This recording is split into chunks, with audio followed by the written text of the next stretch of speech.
আমরা এখন শুরু করছি এমনই একটা এক্সারসাইজ যেটা মেয়েদের পক্ষে অত্যন্ত গুরুত্বপূর্ণ, কারণ মেয়েদের একটা বয়সের পরে তলপেটটা ভারী হতে থাকে এবং তাহলেই বডি স্ট্রাকচারটা পাল্টে যায়।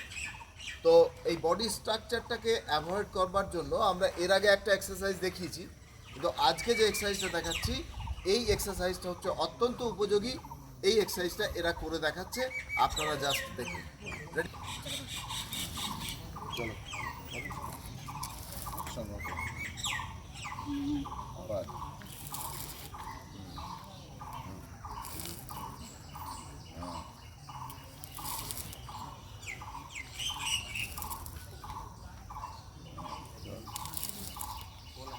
1 মিনিটের মধ্যে যে কভার হবে,